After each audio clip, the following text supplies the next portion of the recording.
Hey everyone, welcome to HiFI Mafia. Today we're here again and we're going to be talking about some news. We have Jiles from Jiles McCoy. What's up, folks? We have Howard Neller from The Listening Chair. Hello.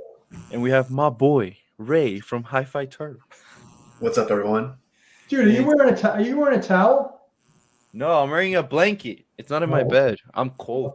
My house is like at 66 degrees right now. He's on the comfy stream. Yeah. Still professional though. Man, I would have worn my onesie, my bunny onesie, if I'd known we were going comfy. I don't have one of those. I need to get one. Oh, it's so nice. I know. There's different ones you can pick from. One's like a blanket that cut you go inside, and then you have the characters and stuff. It's hard to pick one. I'll get a black one. Yeah, mine's a character. It's got the full zipper and the whole deal, then put on the top and ears, and it's awesome. It's a good Facebook profile picture. All right, Dan, what we got going on today? All right, so we have some news. We're going to start with Jiles. Jiles, give us what you got, and then we're going to go to Howard. You put me on the spot. I was going to totally. All right, well, let's cover off a few things here. Yeah. Let's do the preliminaries, man. Yeah. So one of the things I noticed is that Rune has released a new nucleus core, right? And it's I think it's $499 for their new core, and I'm just curious what you guys think about these branded nucleus cores to run Rune server. In the past they were in the thousands range, and this is much less expensive at 500.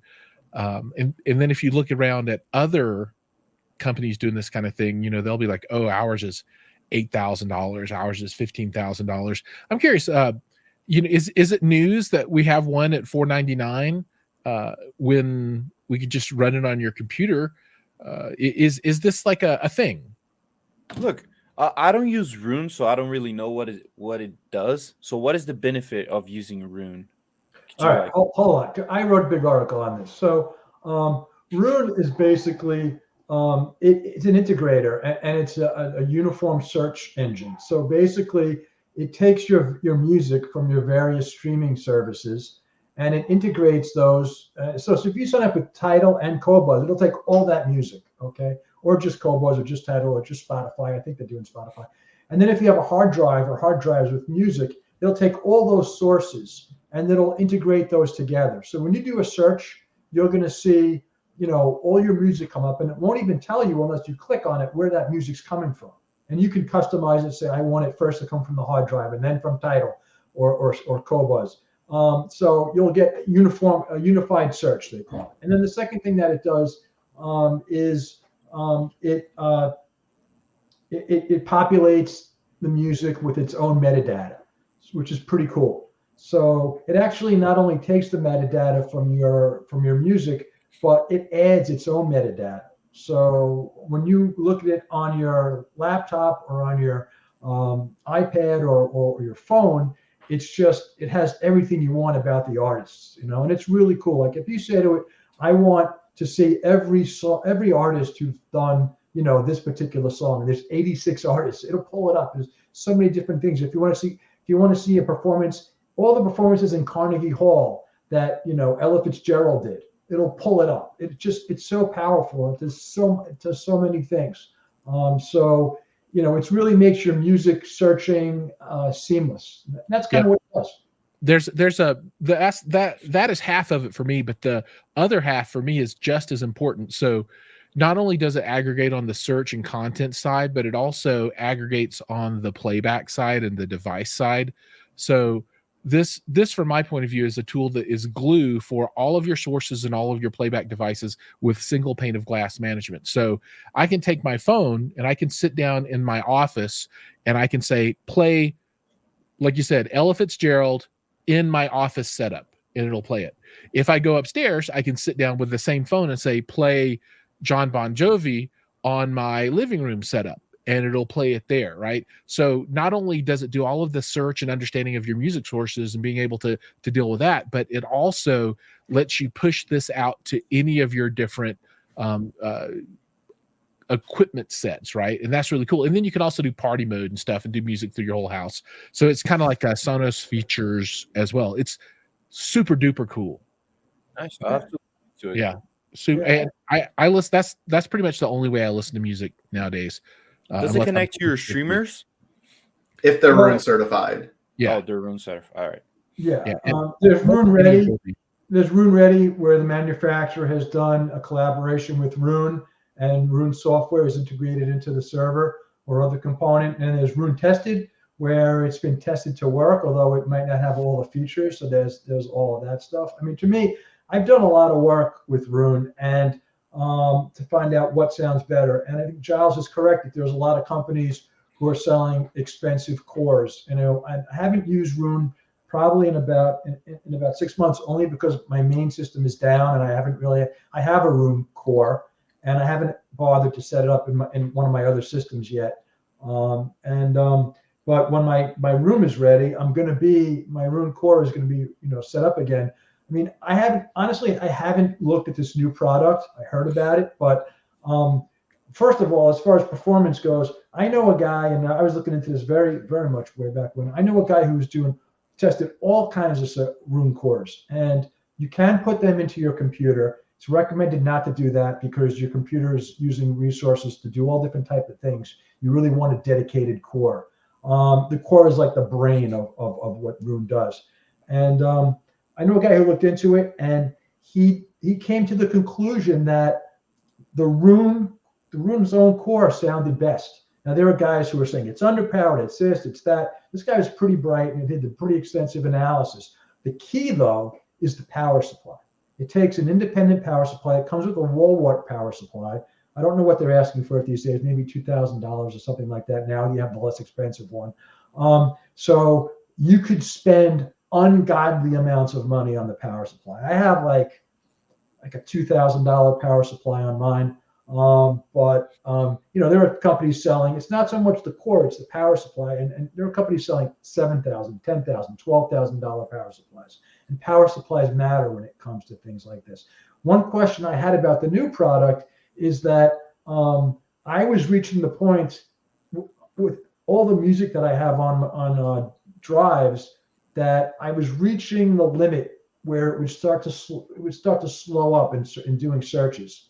And I was pretty much told if I would add more, I think I had I forget how many terabytes I had, but if I added more terabytes of music, yeah, jeez, it would be, maybe I have 10 or 12 terabytes. Not all of it is hooked up to Roon, but I was some SSDs.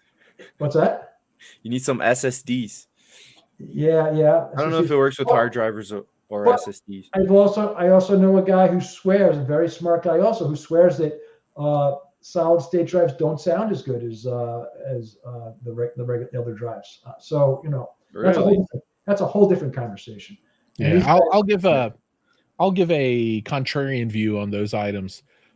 I don't see how a power supply could impact the sound any which way on how a core or any other device when it's remote like that. If it's power into a device that's actually amplifying, sure, you could have dirty stuff, that kind of thing. But especially if you transmit over Wi-Fi, because then there's no electrical path. So I don't know. I want somebody to explain that to me, because I've listened to $13,000-$20,000 power supplies versus cheap ones in this kind of scenario, and I can't hear it. I wish I could, but I can't. Total disagree. Let me just give you an example. Last weekend, a friend of mine, I saw a little component, and so he was moving his gear out of the rack, and he said, "Hey," I said, "You really, while you're doing that, you should upgrade your power cords." And he's like, I don't know. So he eventually he came around and he said, "What about the turntable?" And I said, "Yep, you got to upgrade that turntable." And he said, "How is that going to improve the sound? It's just spinning this record around." And I said, "Listen, we don't know how it works, but we know that it works." So I said, "Call this dealer, friend of mine, see if you can get this power cords from him."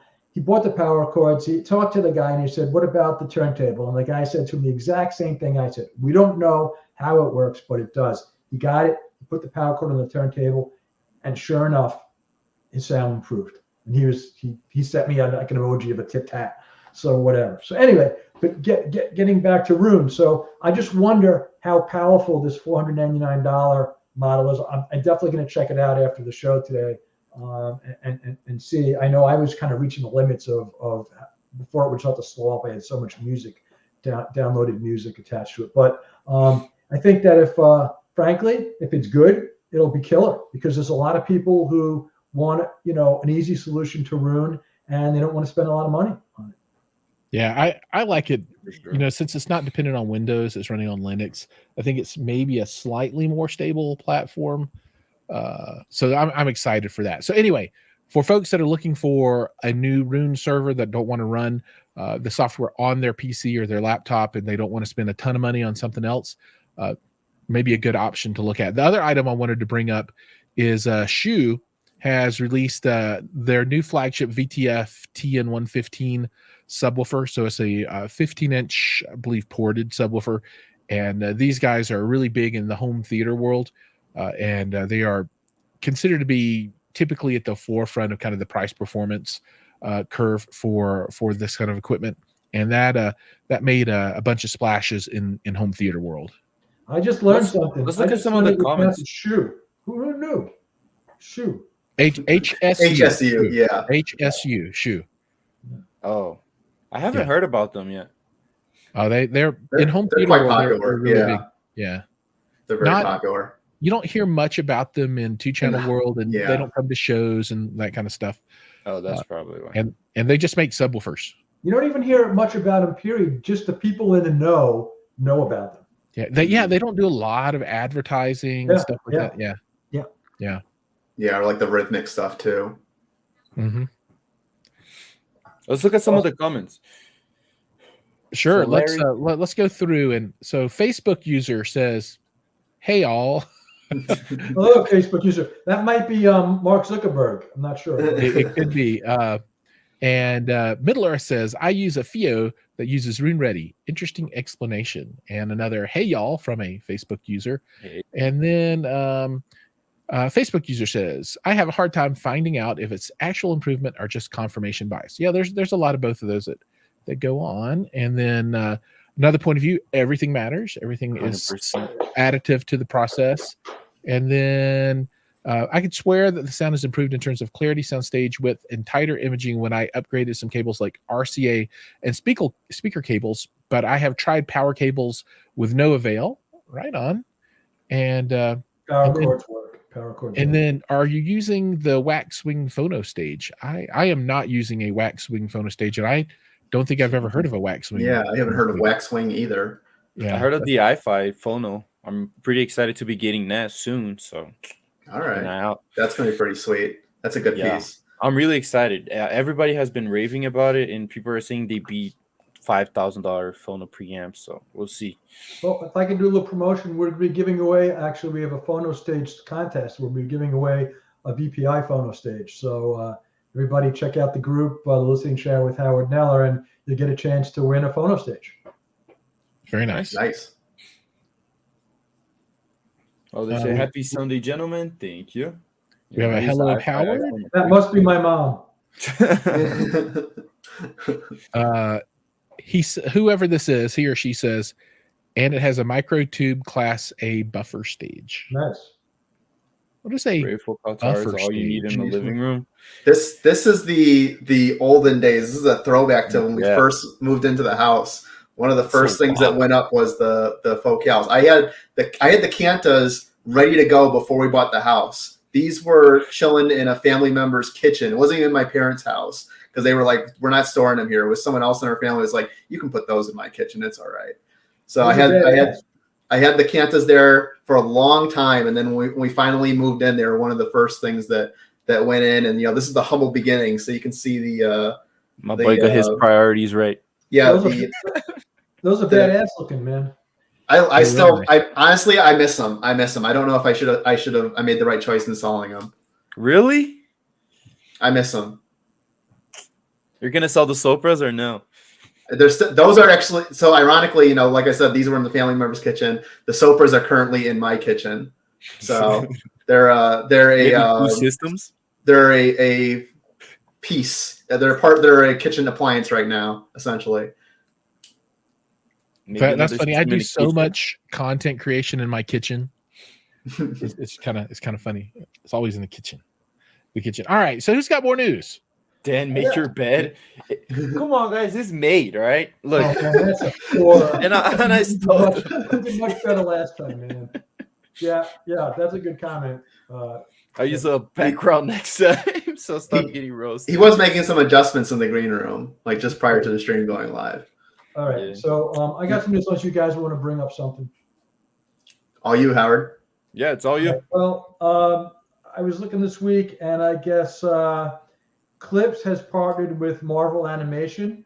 That the Clips speaker is the official speaker of a new series with X-Men 97. And I think that 97 is, I'm not really huge into these superhero type of things, but I think 90, and Dan, maybe you are, I don't know, but 97 is supposed to signify it's like a throwback to the old school, Probably, yeah. I'm not into guys from like the 90s and I guess the big takeaway that, because I was talking to Clips unbelievable PR person, to Sue Toscano this morning, and she was saying the big takeaway is that there's going to be some sweepstakes coming up. So maybe she didn't go into detail, but who knows? Maybe someone out there is going to win some Clip speakers. So that'll be really cool. But let me present here. So let me. Yeah, and while you're pulling that up, just to talk a little bit about X-Men 97. So I'm currently watching through that, and it's a new series, but it is in the style of the cartoon from the 90s, and it reuses the music. Well, a new retake on the music, so it's very nostalgic for people who watched it during that time frame. But it's all mutants, right? So, and that is a huge departure for the most part for the MCU, because they really didn't have a lot of mutant stuff because Sony had the license for all of the X-Men and the big characters. But this year is a shifting point, right? Because we're going to see Deadpool and Wolverine in the MCU, and that's a huge change. And it, I think, is a really good shakeup because things in the MCU have struggled a bit lately. But I think that's going to help get things back on track because those are the popular characters. Up to this point, the MCU has not featured the most popular characters from the Marvel Universe. They have featured the ones that were what I would call maybe A- characters, like Iron Man, Incredible Hulk, those kind of. Those are like A-. Iron Man A-. Iron Man is for sure an A- in the Marvel Universe. He's an ass class. Not. But once you get into the big boys, right? Charles Xavier and Wolverine and all those are the A's and A+. So it's exciting. Cool. For sure. Hey, Charles, what do I do? So I go into share screen or I go into slides or video file? Do you remember which one? Share screen. Yeah, so you open up whatever you want to show, and it'll be open in a window. So you'll share a screen, and then you'll be able to choose a window, and then it'll show a list of the windows that are available, and then you select the one that you want. Well, they're not like online. They're photos I have in a file. Yeah, you have to open the photo. Yeah, it'll let you show your file or your phone, like your photo app. So just double click on the photo, and it'll open up in a photo viewer on your computer, and then you share that photo viewer. Let me see. Settings. Okay, hold on, folks. Mirror. And then to comment on the clip stuff, I've talked with Sue, and by the way, Sue is awesome. So if anybody doesn't know Sue, she's one of the best out there. But I was hoping that they would actually take those clip speakers and put like a Marvel badge or something like that, or a paint job for them. I don't know that they're going to do that. Okay, can you guys see that? You're sharing a screen of us. Okay, so let me just go in here and let's see. So I guess it's the first thing here we go was. Here we go. All X-Men. right, there we go. Gotcha. Got that? Great. So that was X-Men, and then the other thing I saw was that let me just find the. Okay. So Massimo, who recently bought Sound United, and Sound United has a lot of brands. You can see that Denon, Polk, Bowers and Wilkins, Marantz, etc. Classe, Definitive Technology. They're spinning that off now because it's been a drag on their earnings. The healthcare is a more profitable, or they have wider margins on their for those products. So they're spinning that back out, and that'll be something that they're still going to own it, but it'll be a separate company. So that's just is it going to be Sound United as an independent entity?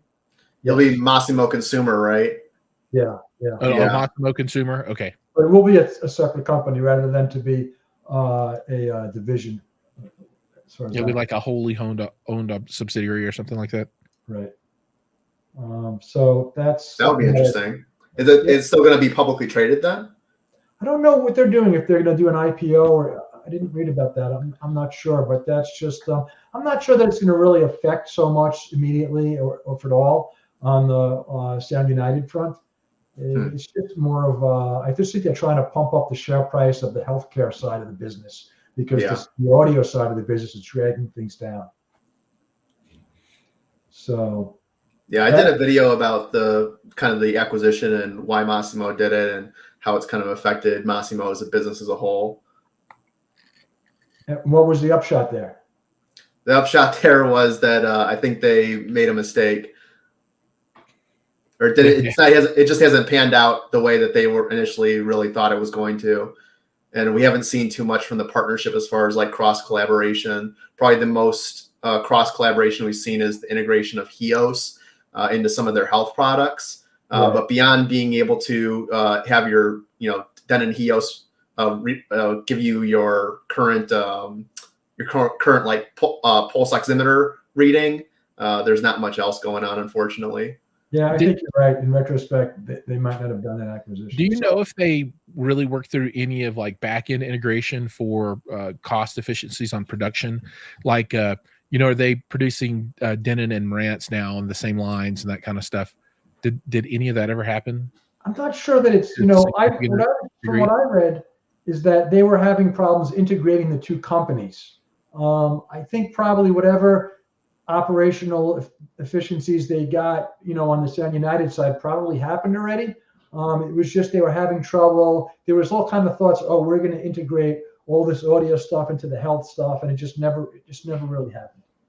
It was somewhat leveraging their supply chains and their relationships with those retailers as well to really push on their consumer health side, because the majority of their revenue comes from the pulse oximetry that you get in hospitals. So, if you've ever been in a hospital or seen anybody in a hospital and they have that, that thing they put on their finger and it's got the red light coming out of it, that's the Massimo products. So that's what they have the patent and everything on. So the idea was that they were going to have their smartwatch, which also had some of their light-based pulse oximetry built in as well. That was also the contention with the Brookline Heroes saying with their lawsuit against Apple, is that Apple had stolen some of their patents for that light-based pulse oximetry model. But it was more so on the acquisition side, leveraging the relationships for retail and the supply chains, the distribution, things of that nature to bolster their healthcare side. And that was something I talked to my video as well, as I haven't seen that really materialize both in their earnings statements and also just from publicly available information that you can find on like Amazon as far as how many of units have been sold in the last like 30 days or something like that. Yep, absolutely. So then another thing I was seeing was actually kind of cool, was with Cambridge Audio, and they announced this week that, I think it was this week, that they have now put VU meters onto their Evo line of components. So that's kind of cool. Didn't they had a collaboration with DMC as well, the DeLorean company? Yes, so that would be right here. There's a DeLorean edition. Mm-hmm. Nice. Right there. I think it's nice. That's pretty badass. Yeah. Especially with the logo back there. It's so cool. Yeah, you got that little stripe in the back there on the chassis top. Very classy looking component. And you got the DMC logo. Is that what you just mentioned? Yeah. So that's really, really cool. I think you could do a VU meter, or it could do a album media art. So if I have my choice, I'm putting the VU meters up there and not the album art. Same here. And the album art also you could have on your iPad or whatever you want. So VU meters are really cool. Occasionally I do some writing for the Audio Classics newsletter. They have a really big following, a subscriber base. And I wrote this whole article on how VU meters evolved and the difference between VU meters and other kind of meters. And it's, if anybody's interested, shoot me a message and I'll send you a link to that. I think it's a pretty cool article. But anyway, so that's what, and again, there's the regular Evo. The cool thing about the Evo that I love, because I reviewed one of the Evo 150, I think it was, is that these side panels come off, and depending on the decor of your house, they're magnetized, and you can either have like a really ultra modern one with kind of a wave that goes through it, or you can have this old English wood accent. So I think that's real cool. That's really cool. You got the CD player on the bottom. That's really cool also. Yeah. So that's, I think, audio's catching up. Yeah, man. Coming up with new cool ideas. This is cool to see, to be honest. It's cool stuff, man, and it sounds great. It really does. So that's what's going on with Evo. And then there was, just wanted to mention, so somebody, because in the listening group Facebook, in the listening chat Facebook group, people are always talking about chairs, and usually I don't like the chairs. ERM's chairs are very, very good. They're not perhaps the best for sound quality due to their height or lack of height. Someone posted this morning. It's I'm looking for it right now. It's Palliser Keone, and it's kind of cool, man. It's a motorized chair, so if you want to kind of recline back, the headpiece comes up, and the whole chair reclines back. So that's pretty cool. Somebody was criticizing this chair based on its sonic footprint. Well, I mean, if it's hard leather, that could be noisy in a room. If it's soft leather, that could add warmth to the room. And sometimes even a chair like this could even help with the lower frequencies. It could even help with audio system performance. So it's depending on where it's situated. So it's really it really all depends. But I thought this was a pretty cool option. Yeah, I like that design quite a bit. Even in home theater world, I like that kind of design because some folks want to be able to not have something behind their head all the time, right? Personally, for me though, if I'm going to watch a movie, if I don't have head support, I'm in the wrong room, right? I got to have it. But this kind of gives you best of both worlds, right? Because so you can sit down and your shoulders are kind of at the top level, right? And then if you want to, like you said, you hit the button and that back part pops up, and then you can lean back. So I think this is a sweet design. It's a nice looking chair. It's pretty badass. I think it's about $2,000, and I like the little silver or chrome feet on there. It's a nice looking chair, man. I'm gonna try to find out if it comes in cloth and leather, but this is definitely. Yeah, I prefer cloth, to be honest. I think leather is not my thing. Yeah. So that's what's going on with the room. So again, I'm building a listening room, and so follow the progress on our videos and in our Facebook group. The other thing I saw was going on was with Parasound. For those of you guys who know, and let me see if I got a graphic here. Let's see.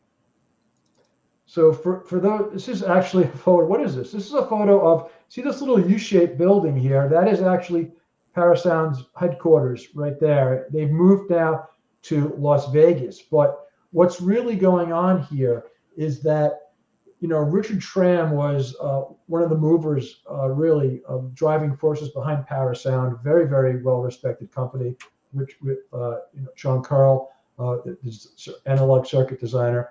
And when Richard retired for personal reasons, and also another key person there, Tony, a technician, when he retired also, the company kind of fell through. I don't know if hard times might be a little bit of an over-exaggeration, but it kind of lost a little momentum. So the company has now just done a reorganization of operations. Let's see. And we have a new person who's come in, and David Sheriff, and they've moved the company to Las Vegas. They've streamlined operations.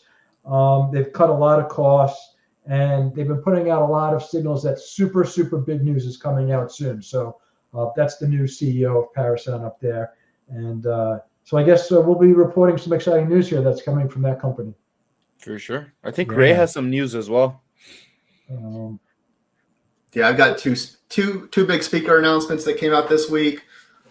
We have the newest from Magico that's going to be coming out soon. I believe it's a April 4th launch, if I'm not mistaken. It's the first week of April. It's the Magic. It's a update from the 2023 S3. You know, the evolution from the remainder of the S models. So there's the S5, the S7, the S3, the S1 as well. We saw the S3's latest rendition last year, and now the new S5 is going to make its debut with some larger base drivers and just how much monies do you think? I mean, it's not disclosed quite yet. What's the current S5 go for? 56, 50, 58 maybe. 58. So update probably looking to push into the 60s. I'm guessing 60 grand, my people. And I think that makes sense considering like you're going to jump from that to probably like an M2 or an M3,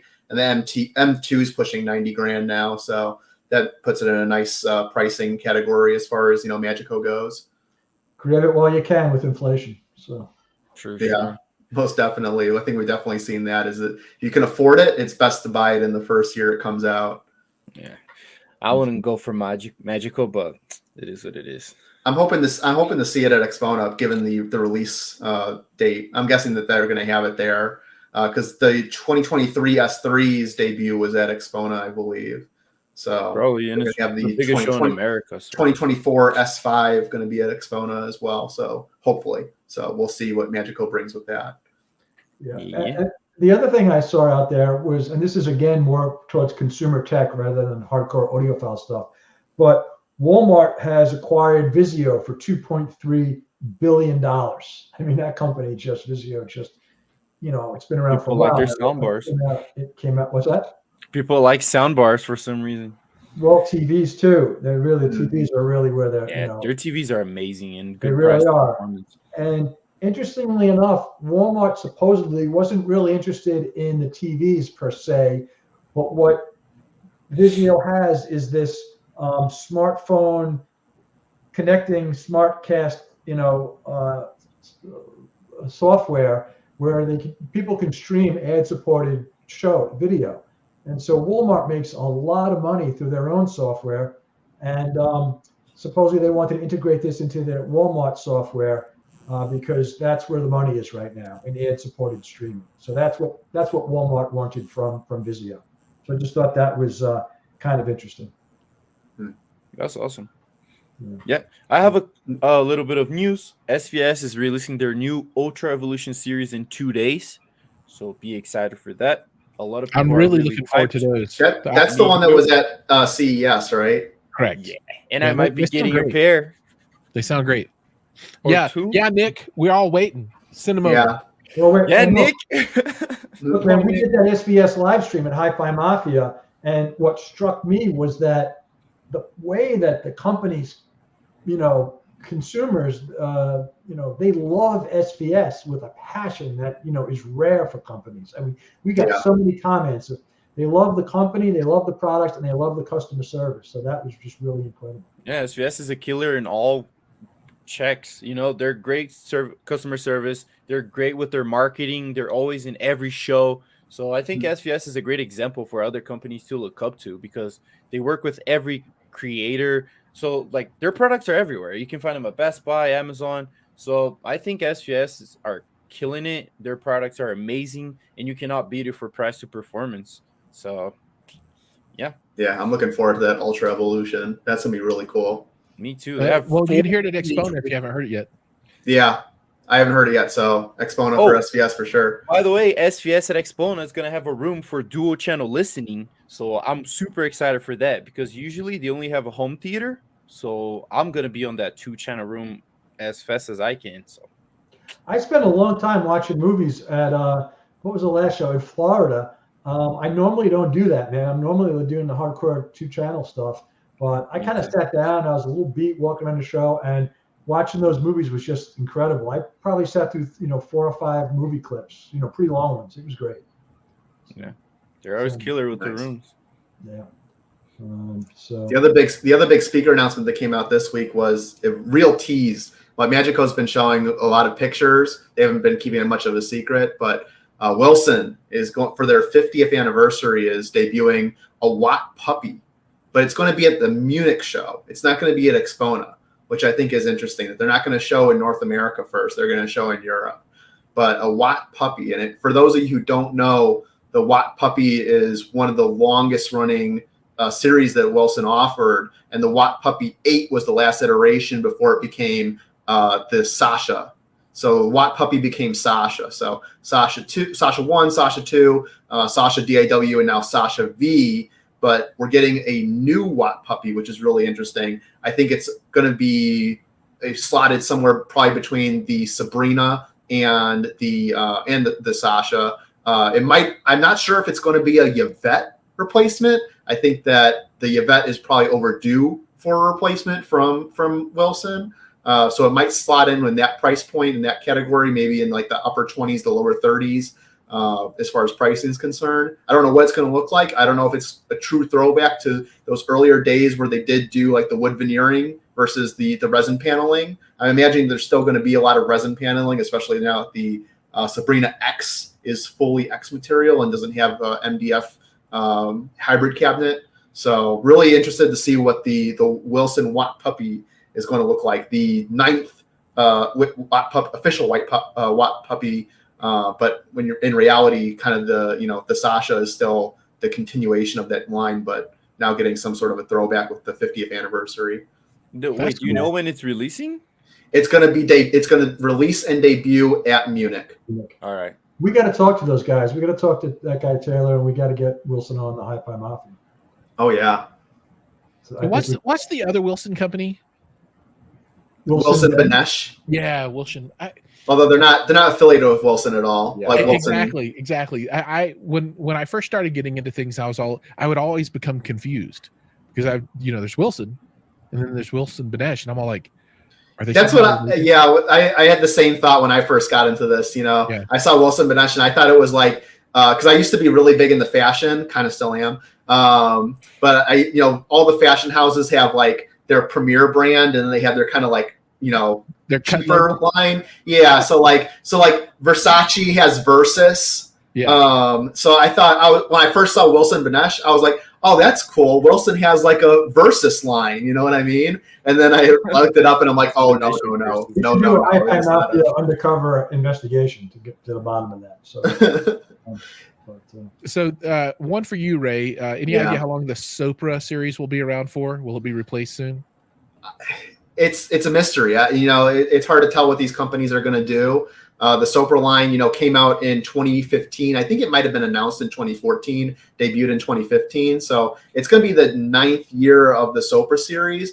Focal just replaced the Aria series, which was even older this year. So, the Aria series was going on 11 years old, and then it got replaced with a seemingly pretty minor update, at least, optically for me. But the Sopra series, is still going strong. I don't know if they would look to do it this year. Maybe they'll do it next year for the 10th anniversary of the Sopra.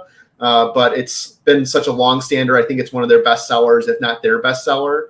So the Sopra for now, I think, is pretty safe, especially today, given the used prices. If you're going to go for the used one, I can't imagine it dropping much lower even after a new series is announced. Yeah, I have to say those Evos are pretty darn nice. I forget do you remember the full model name of them? The Evo X. Yeah, the Evo X. But for $5,000 a pair, man, those they sounded so good. I like those rock speakers they had at the show last time. The Acoras. Yeah. Oh yeah. Yeah, I'm really looking for. I'm hoping that Acora is also going to bring their VRC, the new one. They're like not the new VRC, but the VRC with the alternative colors. Yeah, not Acora. The Focal outdoor speakers. Okay, I see the outdoor like integration. Yeah, they look like a rock. Yeah, those things could rock. Literally rock. I mean, I guess it's a joke. I wonder if we should have put Acora and Estelon in the same room and let them fight out a materials battle. Yeah, natural stone versus composite stone. That's right. But Acora has astoundingly good bass response. Just every time I've heard them, I'm always like, man, they're doing pretty good. They're getting a lot of performance out of there. I agree. And people say like the materials they use, which is stone, is horrible for sound, but they always sound amazing. Every time me and Ray walk into a room, we're like, yep, sounds good. Yeah. You know, It's all. one thing you learn over the years, it's like there's many different ways to roam in this business. Yeah, you can roll any way you want to. Okay, here's another news piece, and we mentioned this brand before. Classe. So they have announced their Delta Preamp Mark II at $12,000, right? And Classe is nice, but are they $12,000 nice for a preamp? These days, $12,000 doesn't buy you what $12,000 did 5 years ago. That's true. Yeah, I know, but still, I just they had those big power amps last time. I think 2 years ago at Axpona with Bowers and Wilkins, and they sounded really good. But That stuff was never cheap. I mean, it was never cheap. It may not have been super high end, but it was never cheap. Yeah. I think the newer Class A stuff, is that still, I want to say that some of the newer Class A stuff is, designed in Britain or whatever, but then made in China or, made overseas somewhere. I don't know if that's still the case. Yeah. I don't know either, but I will say that as far as the aesthetic for the brand goes, just the look, I really like the way Class A gear looks. I think it looks amazing, and I agree with Dan. When I've heard it, I've never had a piece of Class A gear in my home. I did. I've never had a piece ever. But when I've heard it at shows, I've always thought it was good. But the thing about Class A also is that you're looking at a piece of Class A gear. They have their unique look, and a lot of companies you wouldn't be able to guess what it is unless you saw the logo, but not Class A. You can tell their gear. They got the view meters on there too. Yep, real view meters, not the real LED view ones. meters. I really like the analog stuff, man. I think people say with view meters that the view meters is that if you by the time that you see that something's overloaded, your system is kind of exploded already. Yeah. But wait, do you guys think cool. the view meters add distortion to the sound? Because it has to go through the view meters. No, they won't send it through the view meters as a path. They'll split it. Yeah. Yeah, they split it. Look, you got crazy. I mean, look, I'm a crazy audiophile, so I'm not kind of begrudging anybody. But you got people who say little LED lights, they can hear the difference, and on the front of the chassis. I don't think you're going to hear the difference of a VU meter being on a component or not. What if you buy a cheap one from Amazon? That probably, I don't know. That'll probably just add distortion because the power supply for the thing is probably pumping distortion into your circuit.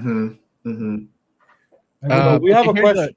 Here's a question. I have no idea what the answer to this is. Yeah. I don't keep up with audio research. Aquora bought audio research, right? Yeah, they bought audio research, and we have to get Val in. Val is the head now of audio research. Val Aquora. I love that dude. And Val Cora, rather. He's the head of Aquora Acoustics and Audio Research. So we got to get him as well on here. It'd be nice to have him on. He's fun. He always blasts for me. At the show, he blasted so hard, the surrounds were kind of bending of how loud the speakers were playing. I never heard anything that loud in my whole life. Those speakers were shaking everything. I'm like, holy shit, dude. I thought the sound was interesting because I think he was exploding a few heads because he had the what was the gear that he had there with those big speakers in Florida? I forget now. It's typically back. But I guess it's also, maybe it's the pendulum swinging back to audio research since they're combined. They're not combined, but related. Yep, you're absolutely right. And people couldn't handle it, I found, because it wasn't like, when you get a VAC and a chord together, you're not going to hear the most transparent. You're not going to hear, the speed that you're just, that you're going to get with Solution or something like that. But that wasn't what this system was about. The Aquora speakers can do that if they have certain electronics, but this was about musicality. And it was just so sweet sounding and so beautiful sounding. And I just sat there for 15 minutes and I just couldn't believe how nice it sounded. Was all the detail there that you would get in my system? No, you know what I mean? Was the sound staging, but it was just so musical. It was so beautiful that it was really, I thought, a great accomplishment. Yeah, freaking Howard, man. By the way, there's a question. What deck would you recommend for under $7,000? No streamer. I would go Pass Labs. Any Pass Lab stuff? Did they make something under 7K in the DAC section? Let me check. I don't know. I don't really look at that price range. It's either too expensive or too cheap. There's never in the, Yeah. I mean, $7,000 is a hard place to be at, to be honest. Yeah. I would take a look at like NAD, so maybe their M series or something like that. Would probably They feature a streamer though. Yeah, if you're looking for a pure DAC without a streamer in it, probably like Weiss Engineering, Denifrips. There's the Rose stuff, but I don't know why no streamer. Why don't you want a streamer in it? Yeah, it's all streamer. Because they want to run their streamer through a DAC. Okay, I'm going to keep it real. Get a topping and listen to it, and then compare it to any of the other DACs you get and see if you can hear a difference. And if you can't, then stick with the topping. If you can hear a difference, then go with whatever else it is. Get a Shelly. I'll keep it real, and I'll say if you can hear the difference, get a new hobby. Damn. No, man, topping is the tops. I mean, that stuff is absolutely outstanding. I have it right on my desk here, but it's amazing. Like a really good DAC, that's a different type of class of a component. I don't think there's that big of a difference myself. I've listened to all of them, and I don't know.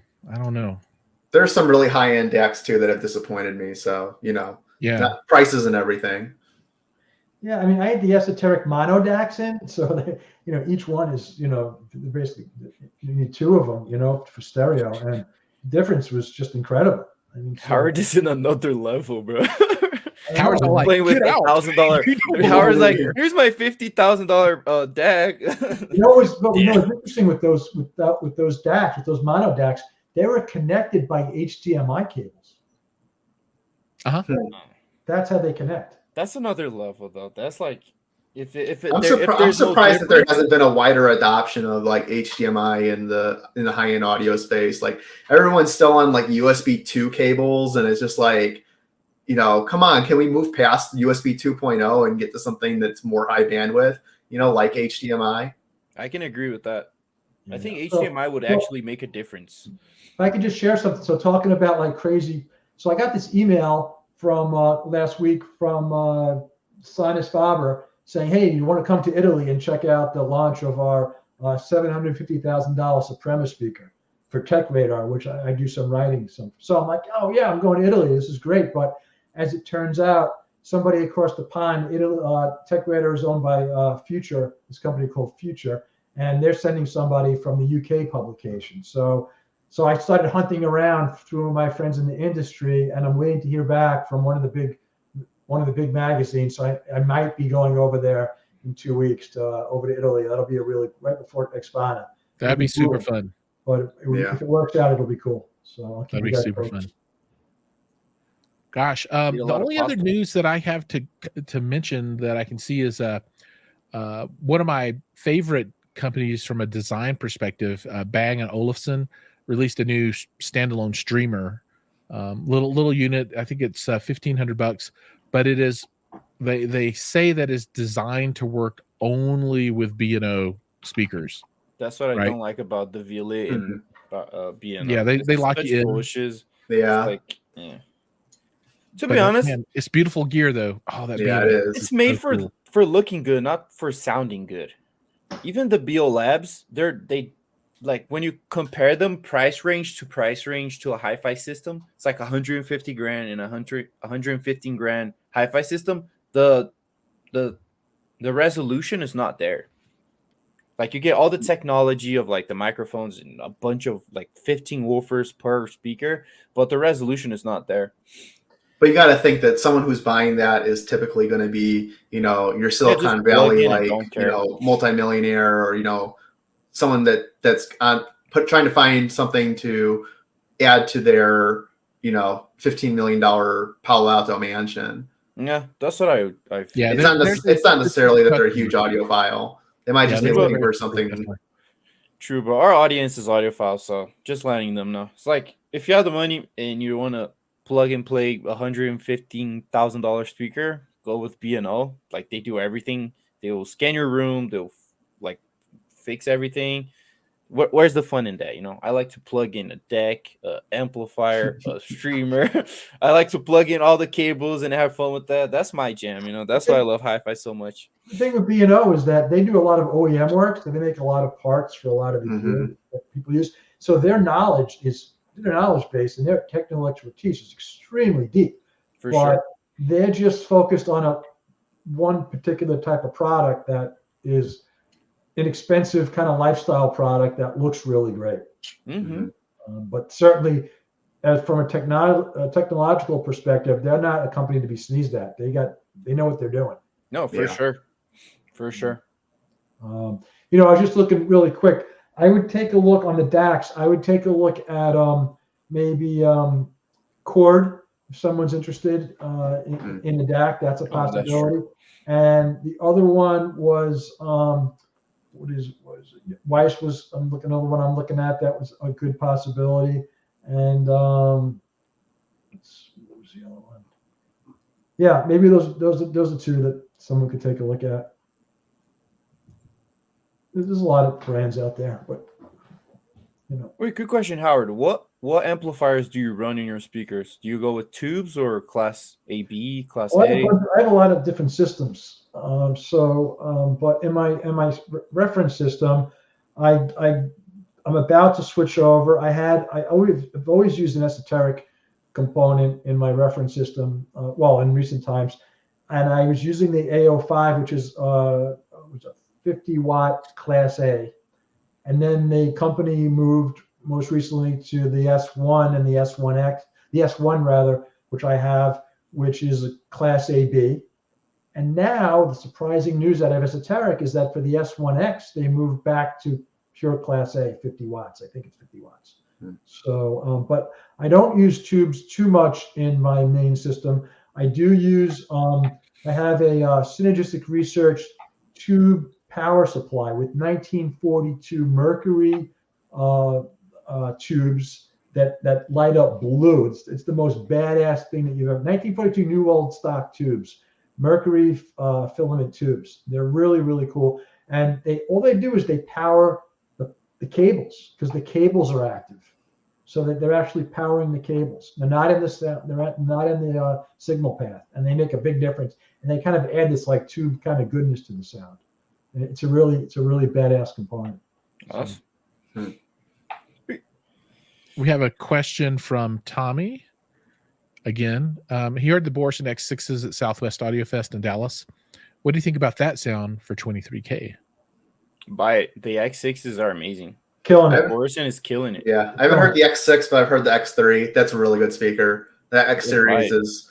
I'm really surprised because I feel like the Z series from Borresen, which was originally like their less expensive line, I think it was like a third of the price of the Zero series, kind of fell as a kind of a dud. I don't think it offered a really great price performance. And then Borresen must have went back to the drawing board and just said, we can fix this. And they're still selling the Z series. I haven't heard a lot of the Z series, but with the X series, I mean, they really took it to task to make a really affordable high performance line. And that whole X series is just kind of dominating every price point that it's amazing. The texture, and that's the amazing part to me, is that the X series is the same tweeter as the Zero and the M series, and that tweeter is just unbelievable. It's crazy that they are able to take that tweeter and have it through all of the lines, because it's one of the best in the industry. The best I've heard. Yeah, they are redefining what is possible. I mean, they're one of the leaders right now. Really, just unbelievable. The thing you got to get your mind wrapped around is that once you go, at that price point, that's just a no-brainer. That's one of the top brands I recommend at the lower $20,000-$30,000 kind of system. Even lower than just the speakers, unbelievable. Now, when you get up to the upper levels, the sound is just amazing. But their theory is they give you just what you need. So you're not going to walk in there $280,000 speakers. They don't have they're not these huge speakers. They're these small speakers, and you kind of look at it and you're like, what? But then you hear them and you're like, holy crap, you know? So you got to kind of wrap your brain around, financially has to kind of, or logically has to wrap your brain around the fact that these $300,000 speakers don't look like a pair of $300,000 speakers from the outside, but the performance is there. But certainly at the lower price points, man, it's a no-brainer. Yeah. We heard the M3s, and they're using a bunch of crazy technology, man. Like titanium 3D printed speaker baskets, the crazy tweeter. And when the bass dropped, I thought there were subwoofers in the room. Like, you don't even need subwoofers with the M3, but that's a $280,000 pair of speakers. So. Yeah, I'm thinking they're going to have the M6 at Axpona this year. I hope. So that's the $550,000 version, and that's probably going to be like a grand slam. That'll explode some heads as well. Yeah. I'll add my vote in for Borresen. Their stuff. I've not heard a Borresen speaker that I didn't like. They're universally really good to me. Is it going to be $23,000 of value for Tommy? Who knows, right? But they are really good speakers. Yeah, they had the zeros at the show, like the crazy $50,000 pair of bookshelves, and they're amazing. They're never harsh. The tone of them is amazing. I just think Borresen is a great option, to be honest. I'll take Borresen any day over Magico. They're gonna come at me. We got the Magico folks are gonna be like, I will come at you. Yeah. Borresen is killing it. They were throwing some shade last year. They're not afraid to come out and say who they think sounds bad. So So I don't care. They were throwing definitely some shade at a certain manufacturer that uses aluminum cabinets last year. They were not afraid to say that it sounds bad to them. They even came from my boy Ray for saying wrong. Like they were not afraid to say a certain manufacturer with aluminum cabinets sounds bad. And it was like WWE, you know what I mean? Like they got there and were like, they are no good. And it was like, Borresen from the top ropes. Yeah. Remember when you said something like 2 years ago and they like never forgot about it? And then when I remember that. That was Magico. Magico came up to me and was like, they're like, yeah, we've seen some information we disagree, some information we would disagree with on your page. I was like, me and Jiles were looking at each other like, damn. I literally that night I poured through every post I've ever posted with Magico in it, and I went over everything to see what I could have gotten wrong. And I realized it was a post from like late 2020, and it wasn't even a fact about the speaker. It was just an opinion about a dealer relationship with Magico, and I think that could have been the only one that I said something that was possibly false. And back in those early days, I was a little bit more edgy than I am now. All right, hey, I've got a topic of conversation that I need help with, and since I've got you guys here and then everybody listening, I need to understand if I am getting my nomenclature incorrect. Or if I just don't understand the specific meaning of some of these terms, right? So when you design a speaker, the speaker can be designed typically in one of three ways, right? So it's going to be like a sealed box enclosure, right? So there's no bass reflex stuff. There's no port. There's no passive radiator. Passive radiator. So, but when you move away from sealed and then you move into these other designs, which are ported, and it can be slot ported or two ported, whatever, or passive radiator, I've always lumped those two technologies together, ported and passive radiator, and used the term bass reflex to refer to both ported and passive radiator. I was told that is incorrect, and that a passive radiator is a sealed design, which that doesn't seem correct to me at all, because when people say sealed, that it's more than just air doesn't come in and out, because they're like, oh, passive radiator, air doesn't move in and out of the box, right? I'm like, well, no, but sealed means that you're not using some other technology to reinforce the low end. So what is the right thing? Am I just wrong? No, I think you're right. Oh, you're right. It is bass reflex, even if it is a passive radiator. The differentiation on the sealed portion is how the driver uses the air inside the cabinet. So the passive radiator side is just pushing that air to move a physical piece in the back pressure is moving the passive radiator. Yeah, it's moving the passive radiator. Yeah, so I understand how it works. For me, I would say passive radiator and ported are both base reflex designs. They are. This other point of view is that sealed and passive radiators designs are both sealed designs. I would never refer to a passive radiator design as a sealed design. Well, the big differentiation there, like the big question on the sealed side, is it truly a sealed design or a air suspension design, or is it just sealed? You know what I mean? Like you can take a ported so you can take a ported speaker, right? Like some of the ported speakers come with those foam bungs that you can push into the and people, will push, your foam bung into the hole and say, now it's a sealed speaker. Well, that's kind of like sticking a feather in your hat and calling it macaroni. You know what I mean? So that's, even though it is technically now sealed, the point of the sealed speaker is to use the internal air as an acoustic suspension. And the differentiation of that is how you design the driver to interact with the air inside the cabinet. So I might get this wrong, or just backwards. But typically in a sealed design, you would have a low Q factor, high compliance on your driver design. And then the opposite would be true if you were going to do a ported or a passive radiator design. Yeah. And that's just all about how the suspension interacts with the driver itself. Is it like a 0.7 Q, like the holy grail number for acoustic suspension? Is it what? Is it the Q of, what is it, 0.7 is a very, very desired Q number? I believe it's low. It's the low. You want it very low in acoustic suspension because you want the air to do the hard work. Like the suspension itself shouldn't be pulling hard on the cone to bring it back to neutral, because the air inside the cabinet should be doing that. Yep. Bear in mind, a ported design is just that. It's just a port. It's a hole in the cabinet.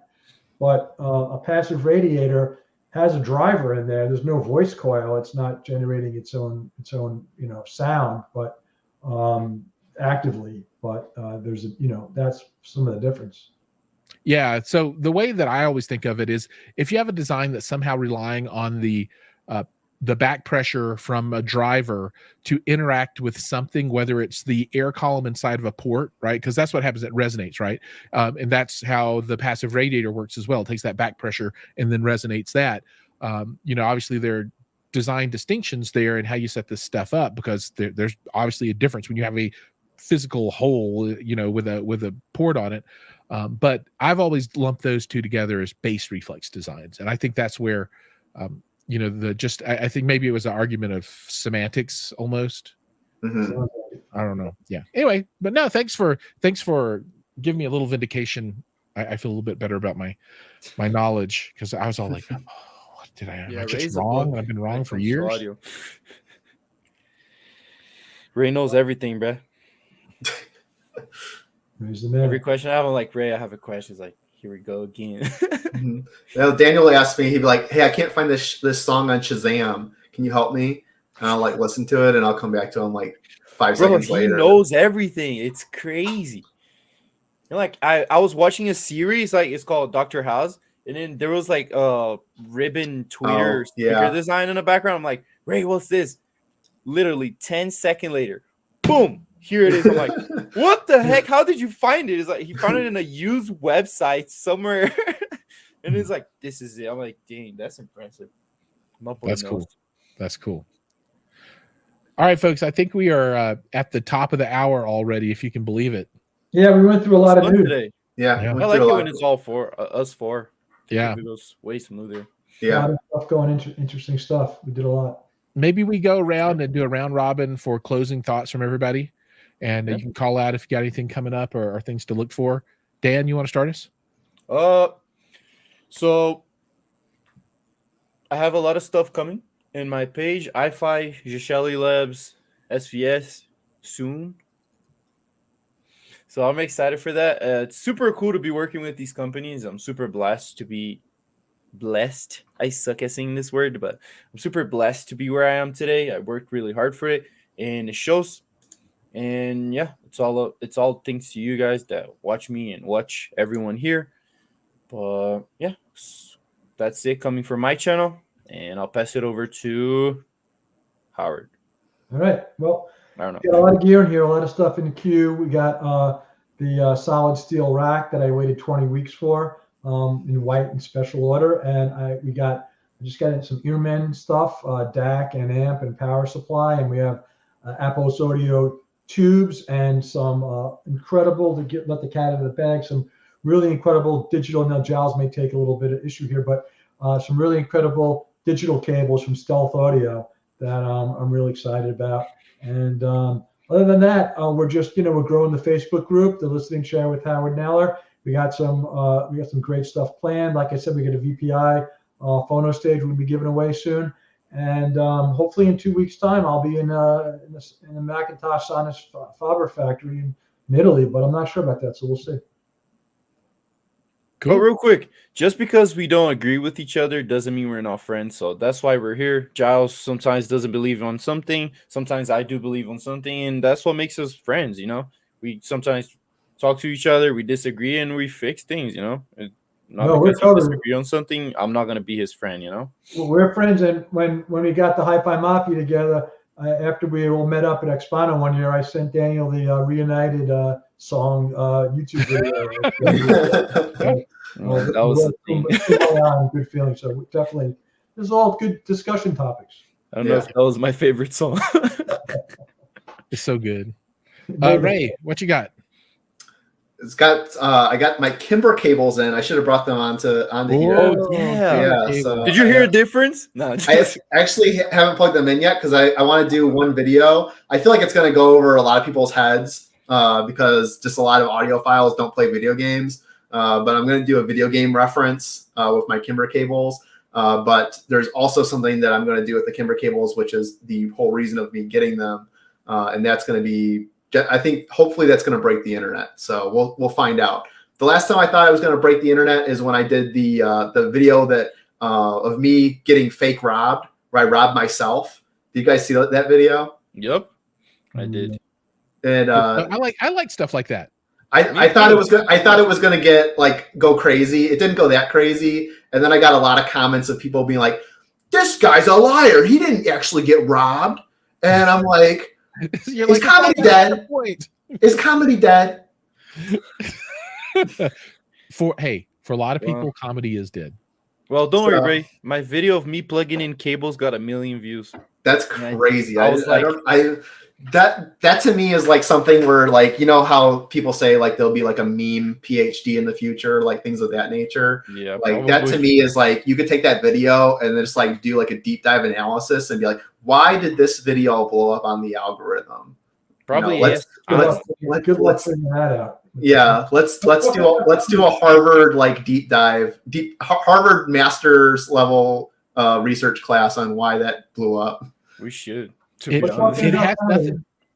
Yeah, I'm just saying. So I got an OnlyFans coming, and people are going to actually pay money for me to keep my clothes on. And if people are not paying enough money, they start coming off, and we're like, no. Yeah.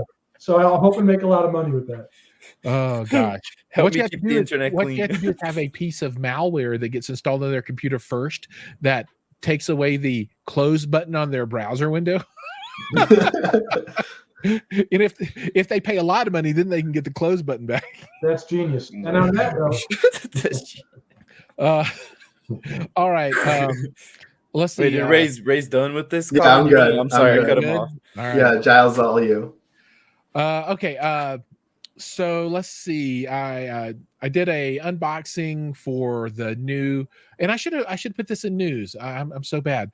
The Atlantic Technology 8600i series is out now, so this is a refresh of their older towers, and they just hit the web page I think yesterday or something like that. So I've got those unboxed and installed and ready for listening. I'm going to plug wires in. I should film that and put it up. I was going to It's say, that Dan, I don't simple. think it's the cables. I think it was your hands. People are like, look at those hands. My anxiety chewed up fingers, That's right. probably. I think a million people have looked at your hand. Oh, that's true, bro. That's creepy, man. It is creepy. Yeah, it is creepy. I'll be Why working did you on make me that. think about that, bro? I've got the I still have to unbox and get started on the KEF KUBE Cube 15 subwoofer. So those are coming up soon, and I'm putting the finishing touches on my TCL TV review, and I've got the parts in. I've talked about this a lot to start upgrading my first gen Storm audio processor, and Nice. talking about how you can get value out of this gear that's upgradable as opposed to continually buying new models to get the new version of HDMI and that kind of thing. So I think there's a lot of value there. So that's coming.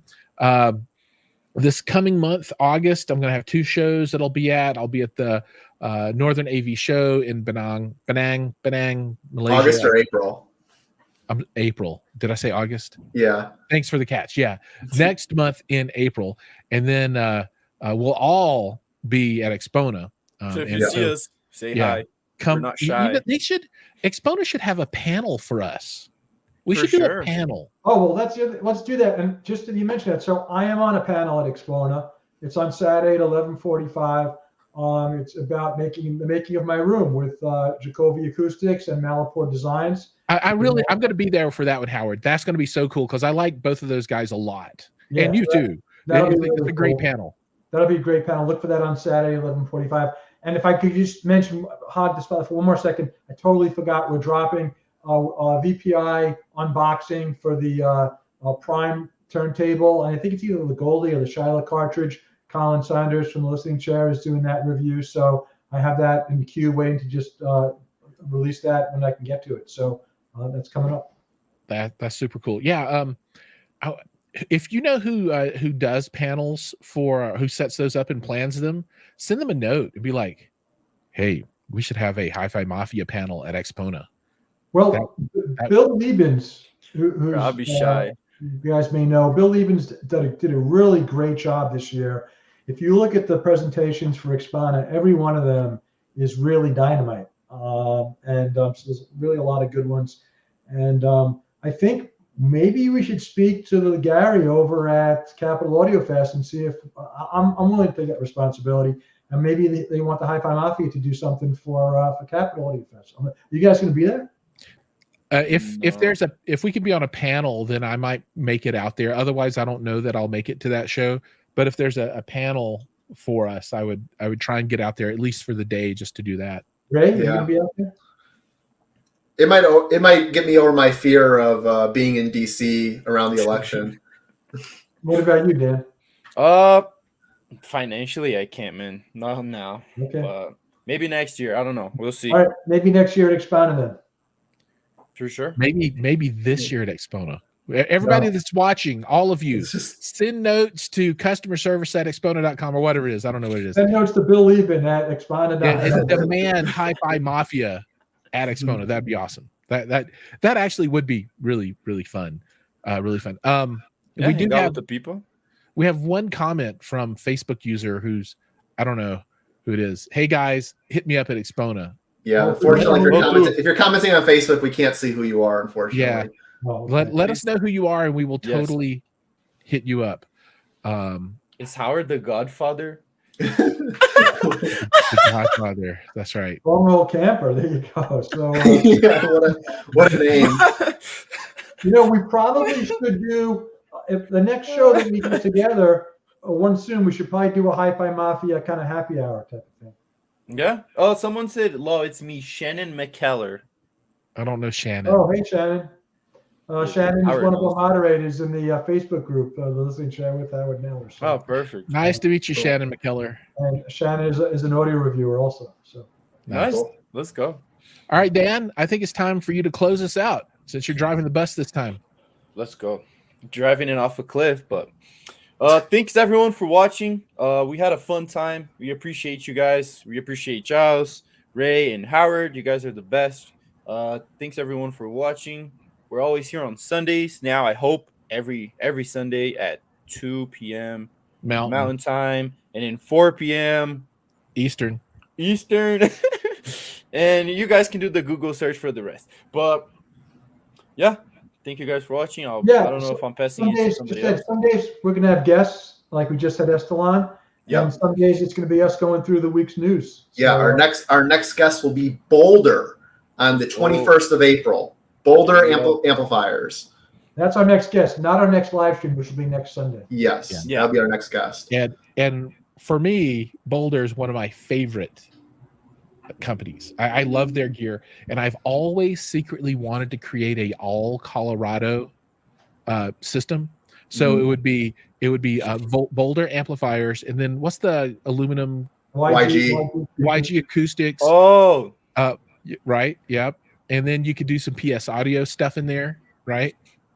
So I love my YGs, man. They rock and roll. So yeah, YG, it was really good stuff.